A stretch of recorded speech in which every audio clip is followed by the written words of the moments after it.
After 25 years of marriage, my wife confessed she slept with my brother before our wedding, and the only reason she's telling me now is because she thinks he's about to tell his wife. I cheated on my wife of 25 years because I convinced myself I deserved better. That's the truth I've been running from for 3 months now. Sarah found the texts on my phone while I was in the shower, and when I came out with a towel around my waist, she was sitting on our bed holding my phone like it was evidence at a crime scene. The look on her face will haunt me until I. "Who is Jessica?" she asked, and her voice was so quiet I almost didn't hear her. But I heard her. God, I heard her. Jessica was my coworker. Jessica was supposed to be nothing. Jessica started as compliments about my presentations, then lunch meetings that ran long, then late-night texts about work stuff. I told myself it was harmless. I told myself Sarah had gotten boring after 2 decades together. I told myself I was still young at 47 and deserved some excitement. The first kiss happened in Jessica's car after a company happy hour.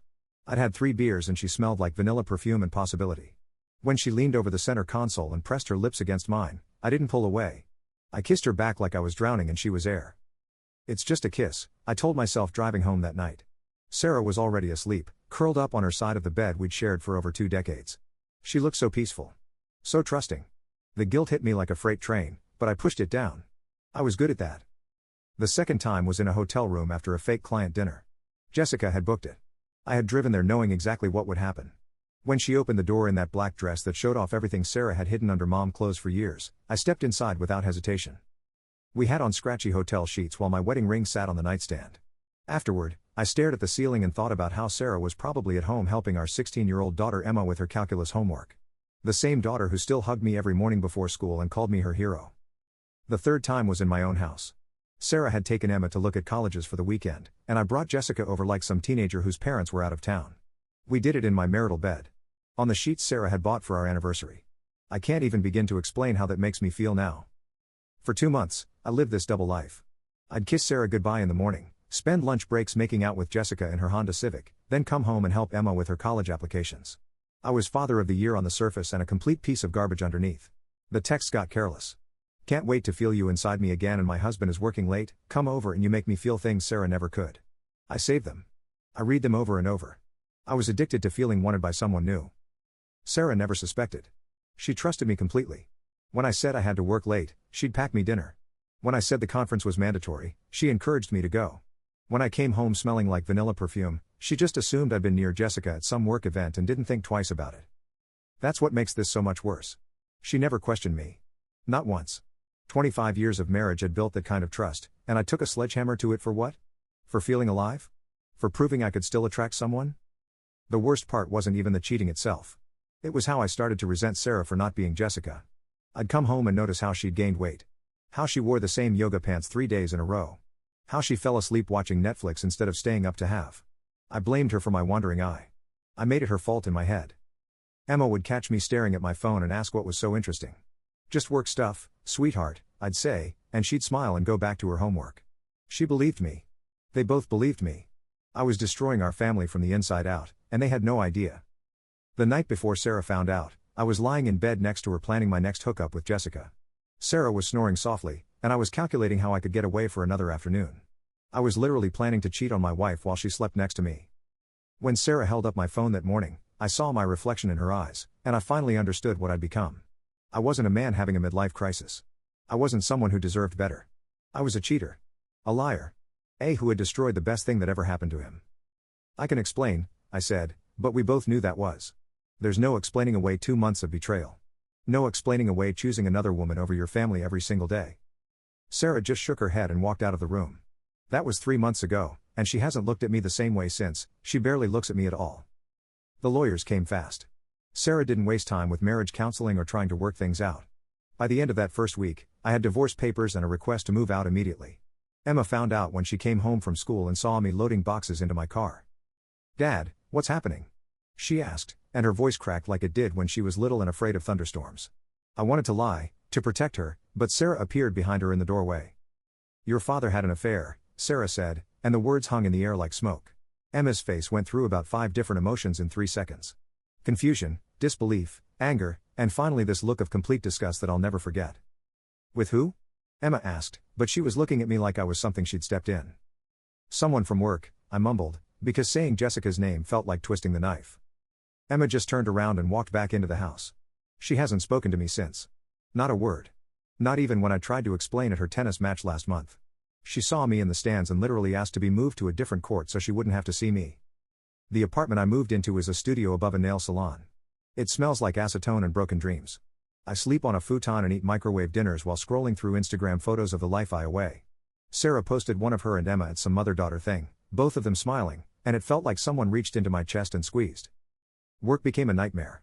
Jessica and I tried to keep things going for about 2 weeks after everything exploded, but the felt hollow now that it had cost me everything.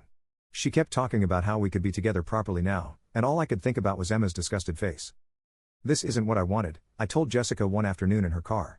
We'd just finished what would be our last time together, and I felt emptier than I'd ever felt in my life. What do you mean? She asked, but I could see in her eyes that she knew. The thrill was gone. The taboo was gone. We were just two broken people who had destroyed other people's lives for something that wasn't even real. I ended it that day. Jessica cried and said I was using her, which wasn't wrong. I had used her to feel young and desired, and now I was throwing her away because the cost was too high. I'm not proud of that either. The gossip at work spread like wildfire. Within a month, everyone knew. I'd catch people whispering in the break room and stopping when I walked by. My boss called me into his office and suggested I might want to consider my options since the situation was affecting workplace morale. I resigned the next day. Finding a new job at 47 with a reputation as a cheater turns out to be harder than you'd think. Word travels in our industry. 3 interviews ended with polite rejections and knowing looks. I finally took a position that paid 30% less just to have income. The financial hit was brutal. Between supporting Sarah and Emma, paying for my apartment, and taking the pay, I was bleeding money. I had to sell my car and buy some used Honda that makes weird noises. I used to drive a BMW. Used to have a life. Emma's college application started getting acceptance letters. Sarah would text me photos sometimes, I think out of habit more than kindness. Emma got into state. With a picture of her holding the letter. In the photo, Emma looked happy, but there was something missing in her eyes. The light that used to be there when she talked about her future. I tried to reach out. Sent her a card congratulating her on her acceptances. She mailed it back to me unopened. The return address just said return to sender in her handwriting. My own daughter was returning my love letters like unwanted mail. Sarah filed for full custody, even though Emma was almost 18. The custody hearing was a joke. My lawyer barely tried. Sarah's lawyer painted me as an unstable influence who had prioritized his own selfish desires over his family's well-being. The judge agreed. I got supervised visitation, which Emma refused to participate in anyway. My parents found out through my sister, who found out through Sarah. My mom called me crying, asking what happened to the son she raised. My dad just said he was disappointed and hung up. They've spoken to me twice since then, both times to ask if I was getting help. The worst part is the loneliness. I wake up every morning in that studio apartment and remember for about 3 seconds that I used to have a family. Used to have a wife who made coffee exactly how I liked it. Used to have a daughter who would text me memes during lunch break. Used to have a life. Now I have Netflix and silence. I order takeout and eat it while scrolling through old photos on my phone. Sarah at Emma's graduation from middle school. Emma on her first day of high school.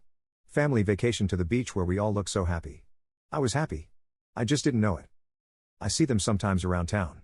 Emma drives now, Sarah's old car that used to be our second car. When she sees me, she looks right through me like I'm invisible. Sarah is always polite when we have to interact about practical stuff, but it's the politeness you'd show a stranger. All the warmth is gone. All the history we built together has been reduced to logistics about Emma's college fund and selling the house. The house sold fast. Sarah split the proceeds with me because she's a better person than I'll ever be. I used my half to pay off credit cards and put a deposit on a better apartment. It's still not home. Nothing feels like home anymore. I started seeing a therapist because everyone said I should. Dr. Martinez asks a lot of questions about why I did it and what I was looking for. The truth is, I don't know. I was bored? I felt old? I wanted to feel like the main character in my own life instead of just Sarah's husband and Emma's dad?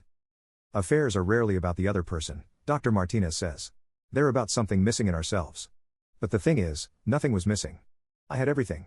A wife who loved me, a daughter who adored me, a good job, a nice house. I had everything and I blew it up because I thought I deserved more. It's been 8 months now since Sarah found those texts. Emma graduated high school last month. I watched from the parking lot through binoculars like some kind of because I wasn't invited to the ceremony. Sarah's parents were there. My parents were there. Even my brother came to support Emma. Everyone was there except me. I saw Emma throw her cap in the air and hug Sarah, and I realized I'd missed it. Not just the ceremony, but everything. I'd missed being proud of her. I'd missed sharing that moment with the 2 most important people in my world.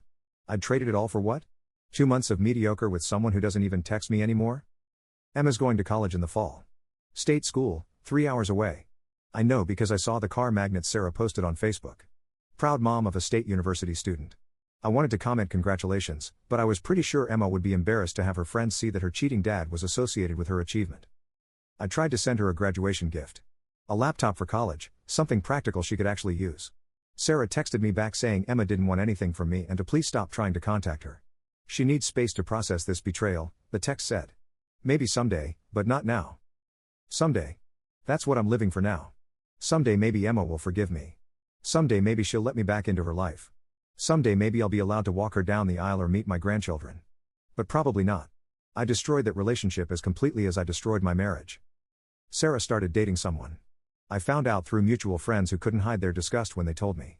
His name is Mark, and he's a teacher at Emma's school. Emma likes him. I saw them all together at a restaurant when I was picking up takeout. They looked like a family. A real family, not the broken shell I'd left behind. Mark had his hand on Emma's shoulder while she showed him something on her phone. Sarah was laughing at whatever they were looking at. They all seemed so comfortable together, so natural. Mark was everything I used to be and couldn't be anymore. Present. Trustworthy. Worth their time. I wanted to hate him, but I couldn't. He was just a guy who met a wonderful woman and her daughter and appreciated what he had. He wasn't going to throw it away for some excitement. He wasn't going to risk losing them for a cheap thrill. He was going to be what I should have been. The divorce was finalized 3 weeks ago. I signed the papers in a lawyer's office that smelled like leather and regret. Sarah wasn't even there. Her lawyer handled everything. 25 years of marriage reduced to asset division and custody arrangements. I walked out with a manila envelope and no family. I tried dating. Downloaded apps, met a few women for coffee. But every conversation felt fake. How do you explain that you're 47, divorced, estranged from your only child, and starting over because you cheated? How do you sell yourself as relationship material when you have evidence to the contrary? One woman, Linda, asked me directly why my marriage ended. I told her the truth, that I'd had an affair. She finished her latte in 3 sips and said she had to go. I haven't heard from her since. That's the thing about consequences. They follow you everywhere. I drive by the house sometimes. Sarah kept it after all, found a way to afford the payments. The yard looks good. Mark probably helps with the maintenance. There are new flowers by the mailbox, the kind Sarah always wanted to plant but I said were too much work. Mark apparently doesn't think they're too much work. Emma's car is usually there when I drive by. Sometimes I see her through the living room window, studying at the dining room table where I used to help her with algebra. Sometimes I see Sarah in the kitchen making dinner. They've moved on. They've built a life without me. They're probably happier. The hardest part is knowing that everything I lost was my choice. Nobody made me cheat. Nobody forced me to prioritize my ego over my family. I could have talked to Sarah about feeling restless. I could have suggested marriage counseling. I could have worked on myself instead of working on destroying everything I'd built. But I didn't. I chose Jessica's vanilla perfume over Sarah's familiar warmth. I chose hotel rooms over my daughter's bedtime stories. I chose 2 months of feeling desired over 25 years of being loved. And now I live with those choices every single day. My therapist says I need to forgive myself to move forward. But I don't want to forgive myself. I want to remember exactly how this feels. I want to remember the look on Emma's face when she found out. I want to remember Sarah's quiet devastation. I want to remember what it costs to betray the people who trust you most. Christmas is coming. Last year, Sarah made my favorite cookies and Emma helped me set up the tree. This year, I'll probably eat Chinese takeout alone and watch other families through their windows like some kind of ghost. I did this to myself. Every lonely holiday, every missed milestone, every moment of isolation is exactly what I earned. I still have Sarah's number in my phone. Sometimes I type out messages I'll never send. I'm sorry and I miss you and I'd give anything to undo what I did. But sorry doesn't rebuild trust. Missing someone doesn't undo betrayal. Regret doesn't resurrect a marriage you. Jessica got engaged last month. I saw it on LinkedIn of all places. She's marrying some guy from her yoga class, and they look happy in the announcement photo. Good for her, I guess. She moved on. Found someone who could offer her a future instead of just borrowed afternoons. Someone who wouldn't use her to destroy his family then throw her away when the price got too high. I wonder sometimes if the men reading this think I'm exaggerating. If they think I'm being dramatic about the consequences. But I'm not. This is what happens when you choose temporary pleasure over permanent commitment. This is what happens when you convince yourself you deserve better than what you have. This is what happens when you trade everything for nothing. Emma will graduate college in 4 years. She might get married someday. She might have children. And unless something changes dramatically, I won't be part of any of it. I'll be the father she doesn't talk about, the cautionary tale she tells her friends, the example of what happens when a dad chooses selfishness over family. That's my legacy now. Not the 23 years of bedtime stories and soccer games and school plays. Not the marriage that survived job losses and family deaths and all the normal struggles of building a life together. Just the affair. Just the betrayal.